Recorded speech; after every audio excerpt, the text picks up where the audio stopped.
with Justin. We got him back on the show for you guys, and we have a lot to go over today. Yeah, so how you doing today, Justin? I'm sure you haven't gotten much sleep. No, not a lot. But yeah, I made a T-shirt because I thought it was funny. Actually, we were having those tech issues before with the internet. You guys put the logo over my face, so I'm like, why don't I just have the logo there anyways? So yeah, a lot has happened over the last couple of days since we last talked. Some exciting things, some scary things, I guess, to the community. So I figured it was a good time to just catch up. Yeah, a couple scary things. Yeah, bring everybody up to speed on everything that happened. Obviously, a lot of influencers have come out. We've seen, obviously, the biggest one is Floyd and the deal that they inked with is us, right? Right. Yeah. So, and then obviously some of the scary things being, Crypto Bloody Sunday that we just had with China stuff, and obviously the fork around the world that happened over the last couple of days. Yeah. So I figured I'd come on, answer as many questions as I can, just to alleviate concerns and to get everybody on the same page where this rocket ship thing is moving, because it really is moving at like a rocket ship speed. So I guess what would be? I know you guys had some other videos. You had some users asking questions. Where would you guys like to start?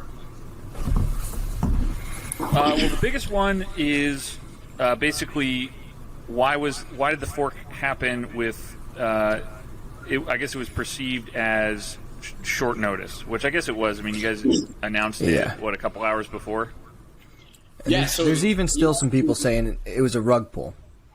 Yeah. So. Yeah, I guess I'll tackle that. So, the Emax team's business plan, like, we're what is it, 10, 11, 12 days, and the days are blurring together. We're at, like, where they thought they were going to be 3 months from now. Like, it was unheard of for them to think they were going to have a huge major deal on a sporting event where you can buy tickets and prove functionality within 2 weeks. And that was supposed to be their 3-month business plan. And the fork had to happen because in order to get that functionality in there, they realized that the developer that they had didn't have the capacity to do that. So it's kind of like anything in a business world. We say, hey, what got you here is not going to get you there. And in most cases, what got you here is not going to keep you here. So you always are going to have to morph and move. And this thing just had to happen a little quicker than they wanted to. But the long and short of it is to get that functionality in place, to have the ability to buy tickets to go to, the Floyd Mayweather fight. They had to build in added technology to the code, and they had to build in added security. So for those two reasons, they had to make the switch. And for timing reasons, it's something that literally brought to their team. They added more coders, and they said, hey, this guy who got you here, there's some things that he's just not well versed in, and they had to move in that other direction. So it happened really quickly. They made the announcement to try to give everybody at least a little bit of peace of mind. But if you Google and research these forks a little bit, like these have happened many times on different Ethereum tokens, Bitcoin to Bitcoin Cash, Ethereum to Ethereum Classic. And in all of those other coins that have done it, they weren't transparent about it. They didn't tell people ahead of time what happened, and people panicked. And in this case, they wanted to give everybody the heads up, and it actually cost them money. So if you kind of understand what was happening is the fork was, we have this coin, we need to re-engineer that code, essentially copying the code into another token that has the functionality that they needed. And when that happens, the only way to get rid of the coin, which they already had locked liquidity on, they couldn't physically get rid of that coin for 6 weeks. So it was going to be there. And the only way to do that is to pull liquidity by selling their positions. So when they made that announcement, they said, hey, we're gonna do this at 12:30, and we want to make sure that we're transparent so that it doesn't look like we're trying to make profit here. So at 12:30, when that light clicked, they snapshot everybody's balances, and they're airdropping those over. they had to physically sell off positions to force the price to go to zero, pull the liquidity out, and put it into the new bank.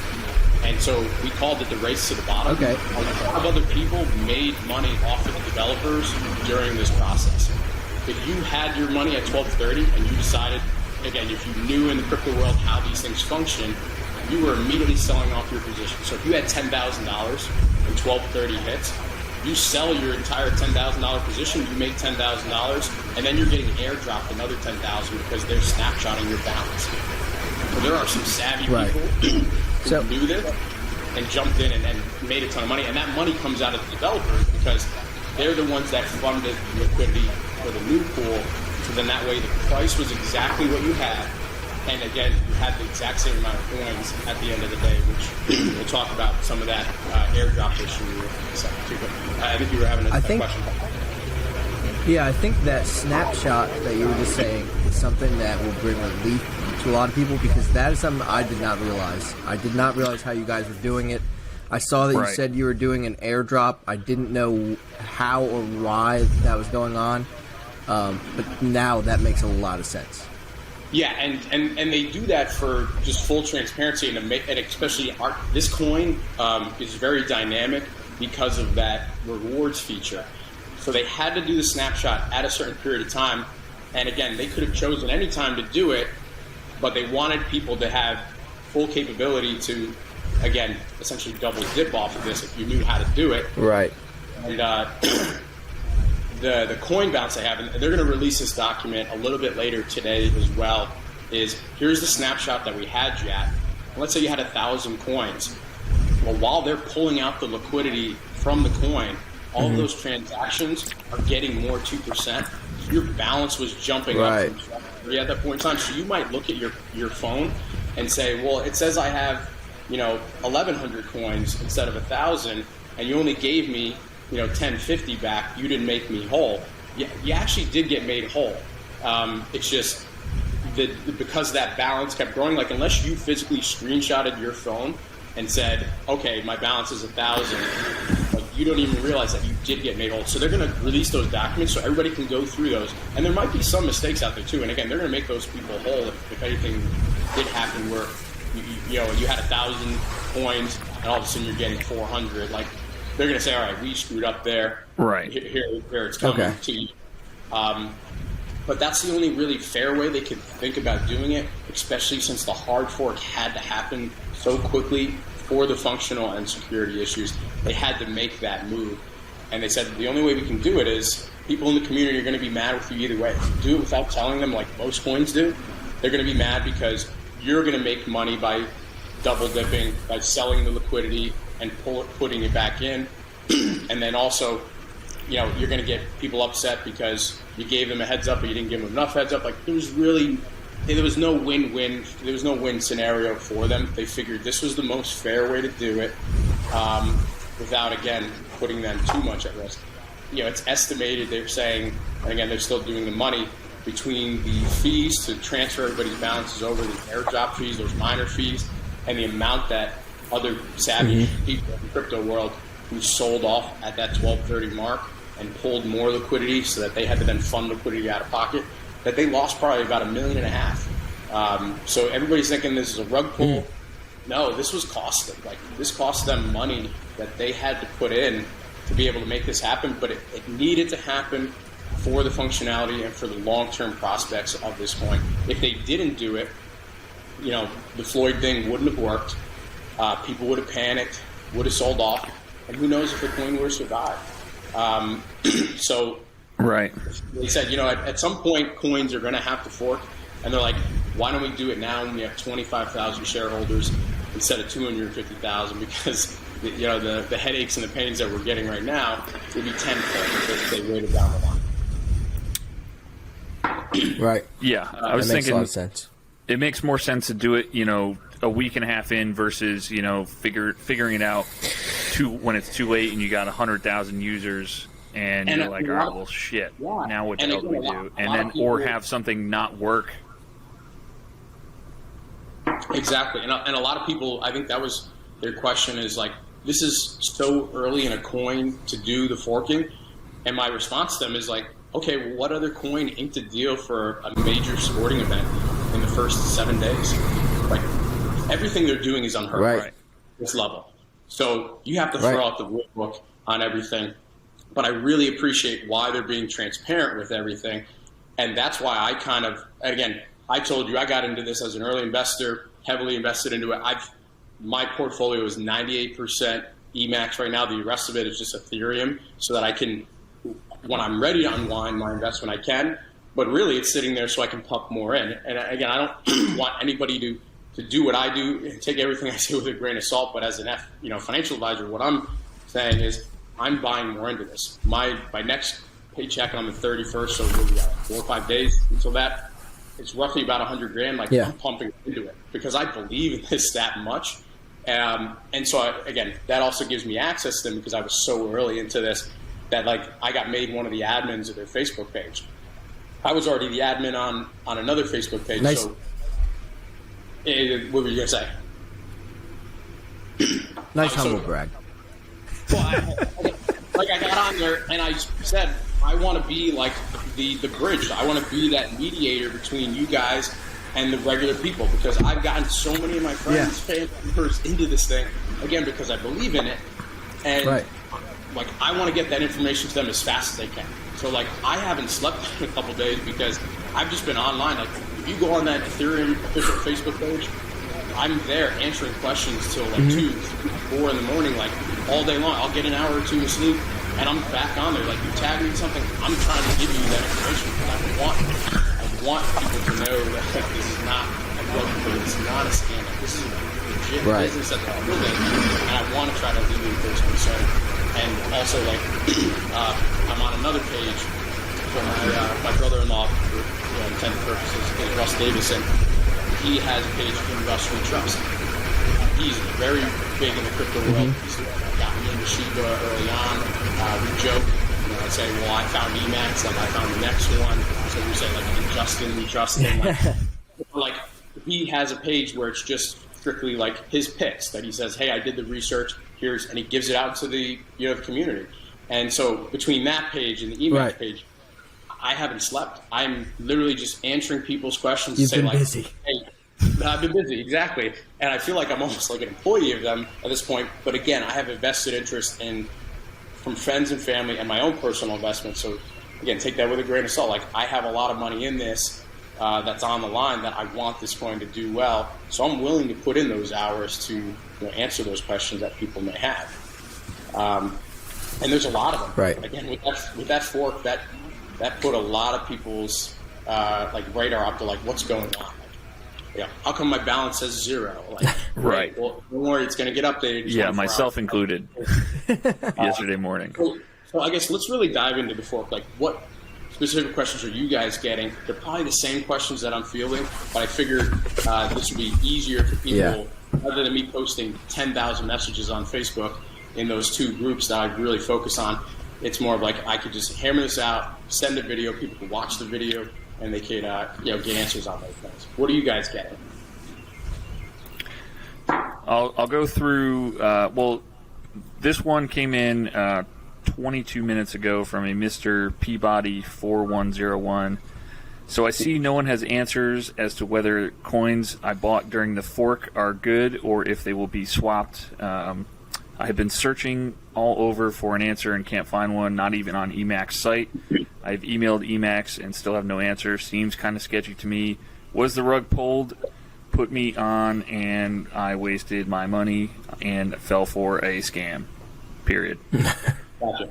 So my guess is that's the so I think what he was asking is like purchase after the fork. I guess he bought after the fork when it was down 98%. Right. But so did I. I bought I panic bought because I thought fucking Floyd Mayweather sold all the Emax in the world, and and so I bought like 800 billion coins, and but I was able to just transfer them back to Ethereum. Like, it wasn't that big a deal. You just lose maybe $50, and I actually ended up, I think, ahead 200 on my 800 billion. And Justin, I would like those 800 billion airdrop to me at your earliest convenience. So, No, but it was. I think it was not that hard to swap them back for regular Ethereum. Yeah, again, so people can understand, again, in layman's terms, really understand how crypto works. It's not like a stock transaction. Two people are coming and you're buying and selling at a price point. You're putting money into this contract, and it builds a liquidity pool, and then you pull out liquidity pool on yourself when you want to, you deposit your money back. And you're swapping Ethereum to Emax. Same thing with like any other coin. So when the Emax essentially decided to say, like, this coin is dead and we have to move on to the next one, they were trying to pull all that liquidity pool out to then deposit it into the next one so the price point stayed the same. But some people thought that it was, like you said, Floyd selling off and were buying in. By buying in, they were creating this own liquidity pool, just like how this coin started, 10, 11 days ago. The same exact thing. So that coin is still locked. Like, that coin, you could trade it, Emax, and I am telling you, like, don't, because we don't see any functional value. There's no marketing dollars behind that contract. Like, that one is like essentially a dead token, but people are joking online already about being called like Ethereum Classic, like the original Ethereum. And so because people were buying, like, when that on the 12/30, when the developers sold all their coins, it pushed the price down immediately. So like if you bought it at some point in time there, like, you probably lost money. And again, Ethereum's working on solutions, which they're going to release again later tonight. Is okay, now that we've gotten the airdrops done, like, now we're going to try to make whole the people that either didn't see the message and got in there, but then there's other people that bought into this coin maybe on the low, and because other people kept buying it, it built up, liquidity, that those people actually made money on the old coin, and you can shift that back. If you have coins that are in the old Ethereum that you decide you want to keep, like, buy and sell and transfer them at your own risk. They're not associated with the project anymore, but there's still value in some of those. Like, I looked at my account and I had, like, I don't know, $18 or whatever it was. Like, I could have sold that and pulled it out and reinvested it. So you can do that. Like, it's an actual coin, and the more people then buy into that one or believe in it, like, there'll be some value there. But for all intents and purposes, we call it a dead coin at this point. So there's people that made money on buying into the old contract by accident. There's people who lost money, and so they're going to address that on like a case-by-case basis to say, okay, you meant to buy into the new one, like, sell off your other coins, you made a profit, like, get into the new one now. If you lost money, they're going to try to work out solutions to that as well, because again, they knew that there was no easy way to do it, that they were not doing this to be profitable. Again, it cost them millions of dollars to make this move, but it had to be done. And so they were looking at it more from a long-term business perspective. Right. Right. They knew that this was going to happen, and that there was going to be fallout or negative perceptions from it, but it had to be done. So to answer Mr. Peabody's question, the solutions are coming. I know it's frustrating. You have to stay patient, especially when money's on the line. People are going to panic. I think that reinforces another thing in the crypto world, because there's so many moving pieces with these types of things. Like, inform yourself, do research before you put into something. Like, don't just blindly follow someone saying, hey, I got a text message from a buddy who's had to put into this thing, it's down a lot, Floyd Mayweather sold it off. Like, you didn't know that. Like, Floyd didn't sell it. Like, Floyd doesn't actually have coins. Yeah. Like, do the research. And so I think that reinforces that a lot, is that this is a very volatile, aggressive type of product, not just Emax coin, but crypto in general. And so if you don't know what you're buying, right, you probably shouldn't be investing in it to begin with. But I mean, also, like, Google, like, do your own research. Like, they blasted this thing across 12 different platforms. It's been over 24 hours now, and people are still buying the old coin. Like, they're still buying the wrong contract. Right. So that's why we're trying to get that message out. We're still blasting it out. The marketing team for Emax is still coming up with ideas like, how do we reach people, like, and tell them not to keep buying that old coin and pumping the value up, because we have nothing to do with that one anymore. So again, it's really going to come down to, like, case by case. But I know in my bones that they are going to make this right. And again, they've been transparent along the way with this process that I don't really have much concern, with that. What about if you still have the old coin? Is there a deadline to transfer that to the new coin? No, that coin's going to be there forever. Like, no. Again, they were trying to it still exists, right? So that it would be worth zero, and the only way that it could have any value would be to somebody to say, "I'm going to take liquidity and put it into the coin." So, like the take a penny, leave a penny jar, like that penny jar would have been empty until somebody puts a penny into it, and then the next person could come and put a penny in or take a penny out. Like, that's the way I want people to understand it. Like, again, there's more complicated ways to explain it, but that coin was supposed to be worth zero. But because of the hype behind Floyd Mayweather, like if any other coin had done this fork, everybody would have watched it go to zero. Nobody would have been buying in, thinking they were buying the dip. But because this one had Floyd behind it, people were like, it has to be a dip. Like, I'm going to buy the dip. And thinking they were going to make a ton of money off of it. So this coin right now is still live. The liquidity is locked for 6 months. My guess is after that, after 6 months, then the developers for Emax can go back to that one and essentially kill it at that point. So buy and sell it at your own risk. But I'm telling people, like, if you can get out of it, again, some of us have like 18 cents in it. The miner fees are $20. Like, you're not going to make any money off of it. Like, just let that ride. So there's, again, no value in selling it in some parts. But if you can get money out of it, do it. Like, those are your coins. Do whatever you want with it. Doesn't come out of like the project that they're focusing on. It's coming out of liquidity that other people physically are doing it by buying into that old contract.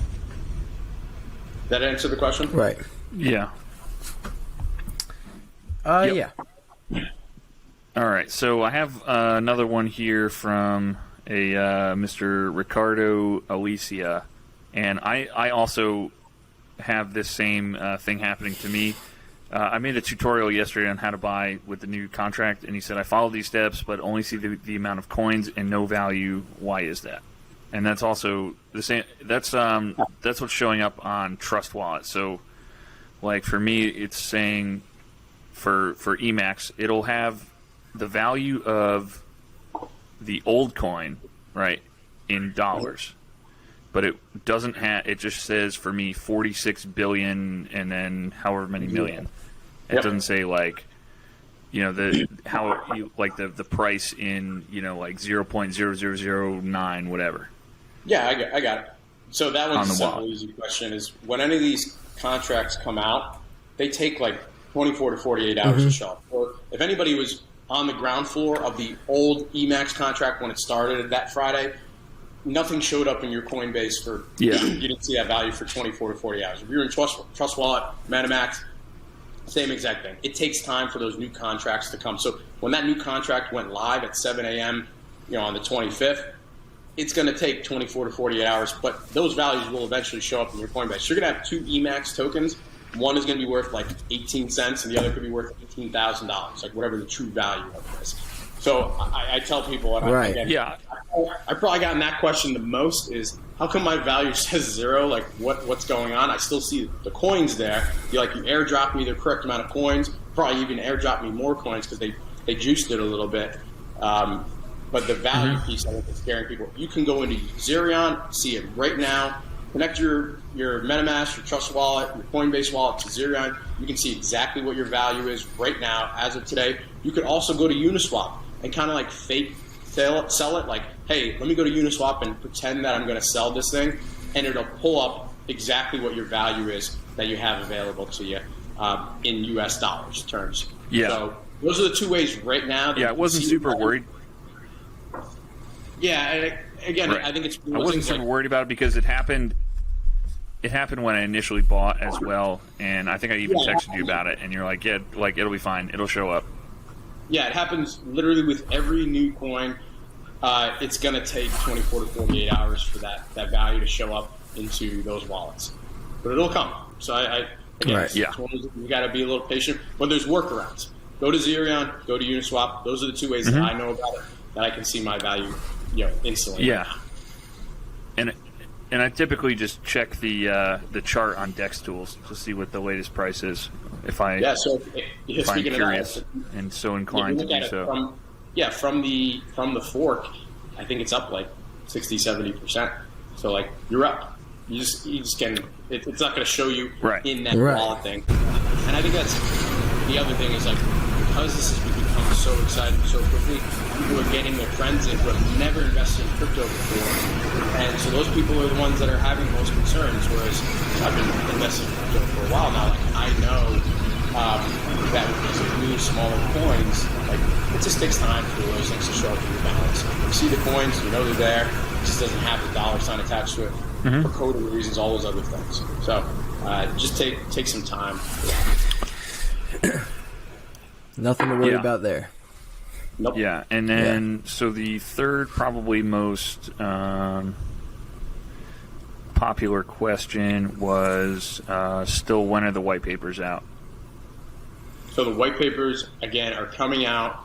I get that question a lot too. Is what's the business roadmap? I've seen pieces of it. For full disclosure, I disclosed those. But again, the Floyd thing and then the forking, like all of that happened fast. Like the Floyd announcement only happened as early as it did because they needed to. I mean, we had China saying we're going to ban, trading of crypto. Right. A huge sell-off in the market. And the Emax guys on Sunday, I think they were down maybe, like my portfolio, I watched it, I was down like 80% from like the all-time high. And they decided like we have to stop the bleeding somehow and show that we're legit. Otherwise, everybody's going to pull all their dollars out and go back into Bitcoin or Ethereum, which were down 50-60%. Go back to those foundational, fundamental coins that have all the technology behind them. Like people were pulling out of the altcoins like fire because they're panic selling. And they say, hey, well, if Bitcoin or Ethereum are down 50-60%, I know they're going to be there long term. I want to get back into that, and stabilize my losses. So they're like, all right, we weren't going to release this for another week or so. Like, we got to drop that that bomb now. And then it just sped up the timeline of everything else that needed to happen. So it's really because of like the dynamic moving happening behind it. But yeah, again, that's just the reality is they had to do it. And so like those moves are coming fast. So that kind of put the back burner a little bit on, hey, like we don't need a white paper if this coin isn't going to be functional. Like we don't need a white paper if we're not going to be alive. Yeah, exactly. Exactly. So, but the white papers are coming. That they have a. I know personally that they have retainers from domestic and international lawyer firms that work lawyers that work specifically for crypto. They have a marketing and admin team working on this to craft the narrative and say like, here's our business plan. Like these are the things that are going to come down the line. Like we have Floyd, but what's the next step? Like where do we take this from a functional standpoint next? So that's coming. It's just, again, there's a lot of people that are going to be working on that, but like this was all hands on deck for the Floyd thing to drop that news. Then it was all hands on deck. Like we need to fork. And now it's like, hey, let's put out the fires. Let's alleviate the investors' concerns behind that move. Why do we do it? How do we do it? Like, what are our concerns with that? And then they're going to say, okay, we still have people working on the white papers behind the scenes. Now all our attention comes to that. The Floyd fight happens, like, and then we go through that. So it's coming. It's just, again, a lot of other things that had to happen before that. Just my priorities wise. Yeah. I got one more, and then we can talk about Floyd. Cool. Mr. James Pickett, thanks for these videos. I'm new to crypto, and this is helping out. Just a nice comment from someone. Just thought I'd share it with everyone. Nice. All right, let's get into Floyd Mayweather. Yeah. Yeah. So how did it happen? How did you guys get Floyd? So the guys that are the Emax founders, they are kind of guys like me. They're in the financial world. They're either advisors. They work at hedge funds. The other half of them are like marketing and marketing at geniuses essentially. They are what I would call rainmakers. Like they're just connected to a lot of people. And so when they came up with their business plan, they would go around and say, hey, like this is what we want to do. Like they even leveraged like some of my relationships. So I played college football. One of my buddies, was friends with J.R. Smith from growing up. That was the connection. We got him in, and JR's like, yeah, I want to be a brand ambassador. Cool, I'll make a tweet. Like, I'm going to send something on my Instagram. Like, they just know so many people. It's kind of like the, what's the term? The 6 degrees with Kevin Bacon, like 6 degrees of separation with Kevin Bacon. Like, they know one person, or somebody who knows somebody. Yeah. And so when they went live and this thing kind of took off, like, they were just like, all right, everybody go run. You know this guy, let's get in. And they just got to Floyd really quickly. I don't know the connections that they got to Floyd, but it happened that quickly. And they're like, do you want to be a part of this? And they've got a lot of other exciting people on the line too. I'm not at liberty to discuss that or divulge those things for them. But you're going to see a lot. Like we just saw Paul Pierce too. Yeah. So this one's kind of funny. And Paul Pierce. I'll read it. So Paul Pierce just retweeted to ESPN. At ESPN, I don't need you.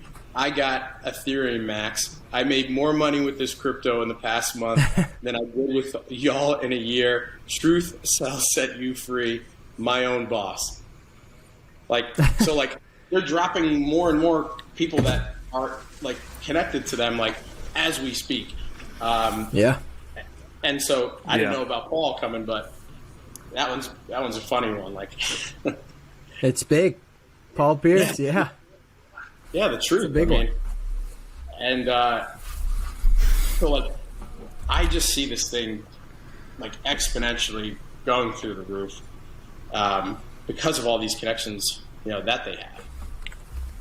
And that's why I kind of like bought on board again. Also with the other messages that we talked about, our last thing is like charitable giving and like the reward system, like the tech features of the coin, like all of those things. And that was when I thought the coin was like the best thing in the world. Like now they're telling me they've upgraded that tech feature, so they're gonna be able to use this for a lot more things, which makes it even more exciting as an investor. It is. Yeah. And there's been rumors of there's more to the Emax Floyd Mayweather other than you could just buy it with Ethereum Max. Do you know anything about this? Yeah, so I've heard the rumors that, the little birdie's running around about, that his shorts are going to have like the logo on it. I can't confirm or deny that. I do, because again, I don't want to jump in front of any messaging, but you'll see that answer. If that's my cryptic or crypto answer, that'll be there soon. Okay. So, breaking, but not breaking. Exactly. I mean, for the Floyd thing, like I said, I made this T-shirt in 20 minutes to kind of be like a joke thing, and that really just a backstory on that. Like our friend, it was her 40th birthday party. We were going up to Vermont, and I decided to go to the mall and get T-shirts made, like funny T-shirts, and they used to be like $15 a piece. I didn't really care. When I walked away, it was like an $800 bill, and I was like, "Oh man, he like during COVID must have just jacked up his price." So Natalie, my girlfriend, was like, "I'm never letting you make T-shirts at the mall ever again. Like you just wasted a bunch of money." She's more of the frugal spender in the couple in the relationship. And, so she went and bought like heat presses and vinyl cutters, like this Cricut thing. So like now I just can. Nice.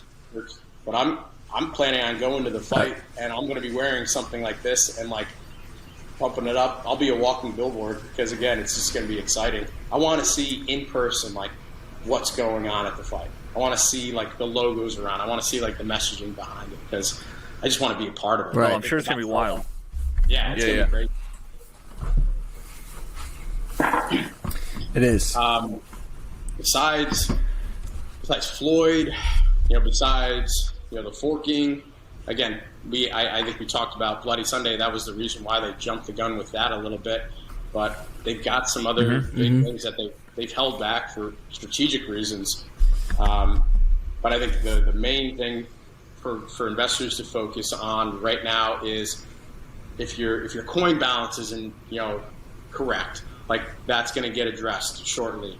If your value is not showing up in your wallet, like that's a tech issue that's going to get addressed. Those things take time. Like if you bought in on the wrong coin by accident, like they're coming out and they're going to release that stuff tonight. Like, here's how we're going to either make people whole. We're going to look at it on a case-by-case basis. Like, if you invested on the low and made money on the old coin, like, obviously they're not going to just transfer over your coin to something else and, like, you get the double dip. Like, you made that purchase on your own.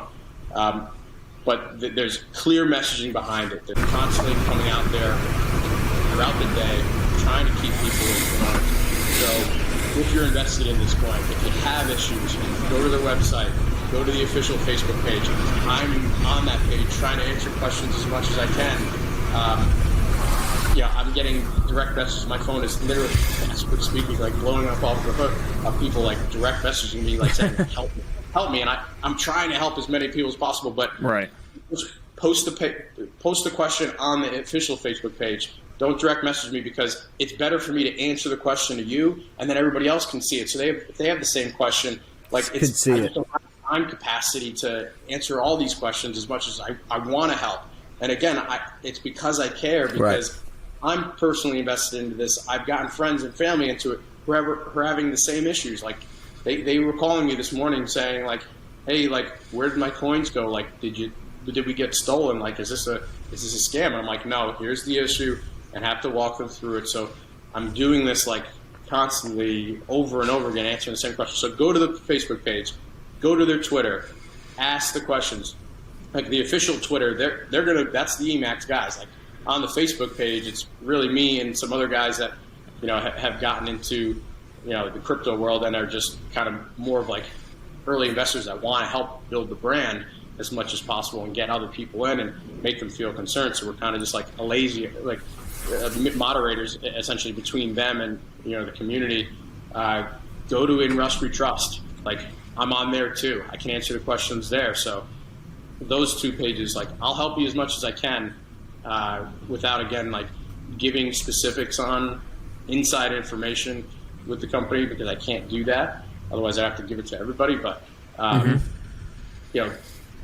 help you answer all these questions with the forks as much as I can. But those are I guess the main concerns we were getting is my balance isn't correct. They're working on that with the airdrops. Yep. Again, they're going to come out with that document to confirm it. So we have to understand too, like if I had 1,000 tokens, when they were pulling all that liquidity out and all those buys and sells were happening, like you were getting 2% more coins on that old coin. So your phone balance might say that the discrepancy is not there, but they did make you whole. Like I dove into the documents. I looked at my own phone because again, I physically wanted to screenshot it, and it matches up exactly. Like my value that I had today, if I looked at it in my old coin, yes, the coins don't match up exactly on my Coinbase, but the screenshot that I took at 12:29, like that matches up exactly to what they airdropped in. So, and the value, like the price was no different. If you have no access to Ethereum, or you don't have a link to Ethereum, like ask people that in the Facebook group. Like, this is a community coin. There's so many people where they're going to help you answer those questions if I can't physically get to it, because there's thousands of posts that are going on there. But the information's there. And again, with the other issues with buying, or you're seeing high gas fees coming out, like that's another one that people are asking, like they paid the gas fees. Like your value is going to get updated shortly. But like if you see like a huge gas fee or a minor fee, like that's what the developers paid for you to move that coin over to something that's going to be more functional and more secure. So again, I wanted to kind of dispel all those rumors about this being something that was profitable to them. I think it would be profitable in the long term for the company because it keeps the company functional and keeps the coin in there.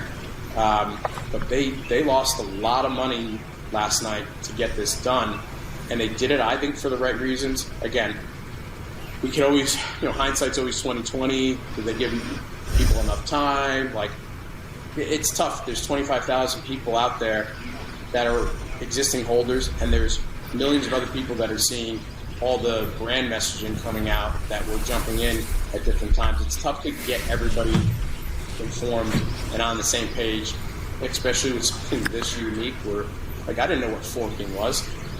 I went and Googled it, and I found that Bitcoin became Bitcoin Cash. Ethereum became Ethereum Classic. Ethereum broke off into like 18 different coins that I haven't even heard of before. Like, this is not an uncommon thing. and I understand people's frustration, I guess, with how it was rolled out.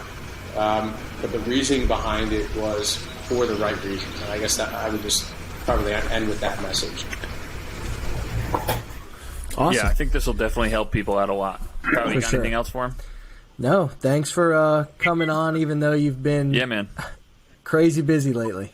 Yeah, like I think we appreciate it quite a bit. I think I maybe got like 2 hours of sleep, and then I woke up and I had 7,000 messages to respond to. So, friends, people, even strangers, like if I haven't answered, like if I haven't gotten back to you, like I'll try my best to get to you. It's just it's a lot.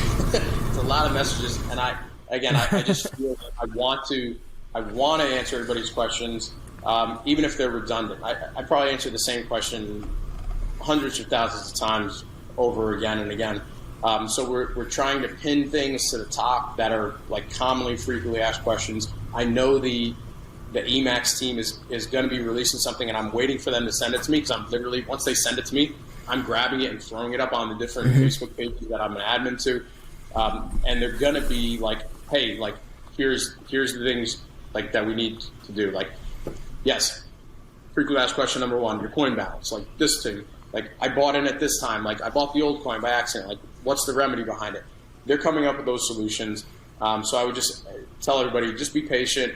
As soon as we get it, I think that's probably the other coolest thing that I love about this is that I've never seen a coin like this that has gotten to this stage or this value this quickly. What is it? $360 million market cap. So it's a $360 million company, and they're being this transparent. They're acknowledging that, yes, they rush things. Right. Could have been done better. Like, they screw up in different areas. Like, they're learning from those mistakes. Again, this is something that they were thinking, this is our 3-month business plan. We have to adjust and we have to pivot and we have to move. And so I would just tell everybody, be patient. They're trying to be as transparent as possible with these moving pieces. Awesome. All right. Awesome. We'll end on Thanks that. again. Justin, thanks so much, man. We'll be in touch.